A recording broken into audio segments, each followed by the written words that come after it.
Let's look at some of the things that we may need for watercolor painting. First of all, every table is going to get a sheet of paper or a sheet of poster board that they're going to actually do their watercolor painting on.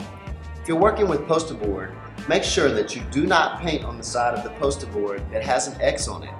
If you see the X on a piece of poster board, it means I've marked the glossy side. That side does not accept paint very well. So I turn the side with the X down. Also, every table will receive a sheet of newsprint paper. This is very inexpensive paper, and it's actually to protect the table so you can paint all the way to the edge of your poster board or your paper. Some other things that we need when we're painting with watercolors are our Montlou paint shirts. Everyone needs to quickly put on their Montlou paint shirt over top of their regular school clothes. Don't tuck it in. You want it to protect your school shirt and protect your pants. Please make sure if you have on long sleeves that you push your sleeves up past your elbows so you don't get any paint on your long sleeve of your school shirt. The other items that we have here are our paintbrush. Now, the paintbrush should be very soft. We also want to make sure we don't press down hard into the paint with the tip of the brush. We don't want to get any paint up inside of here, and we should never have paint on the silver part of the brush. When we dip, we just dip the very tip of the brush into the paint.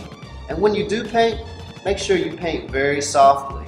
I always tell students it's like petting a kitten. You want to be very gentle.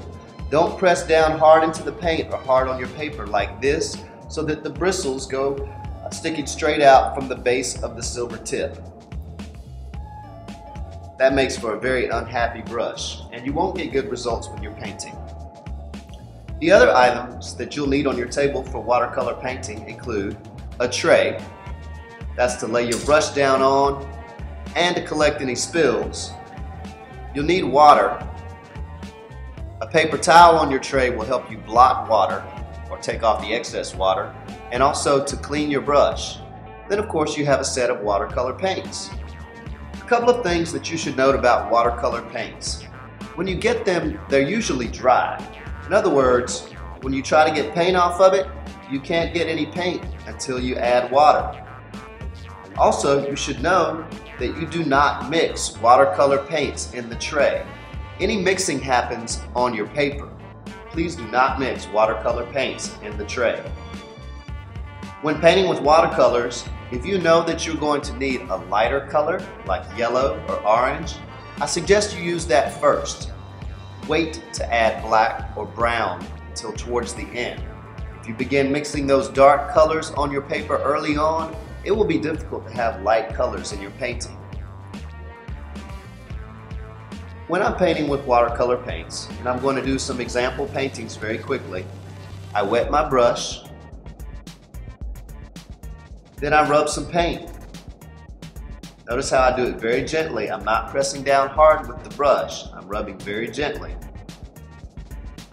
When you're painting with watercolors, if you get a lot of paint like I'm doing right now and very little water, you get a very true, very dark color. If, however, you get a lot of water on your brush and a little paint, then that color's much lighter, as you can see in my second stroke. Once you put watercolor paint on a paper or a sheet of poster board, you can actually push it around.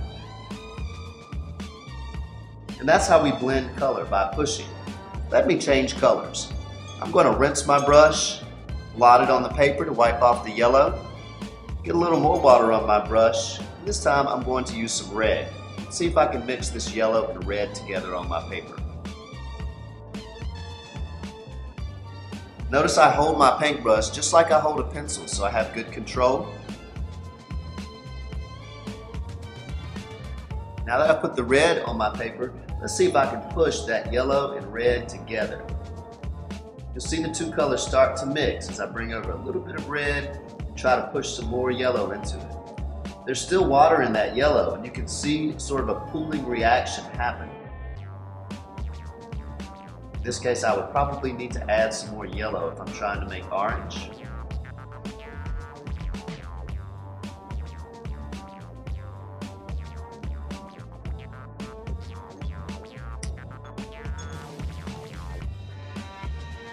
Every time I want to change color, I rinse my brush, I dry it, then I get more water.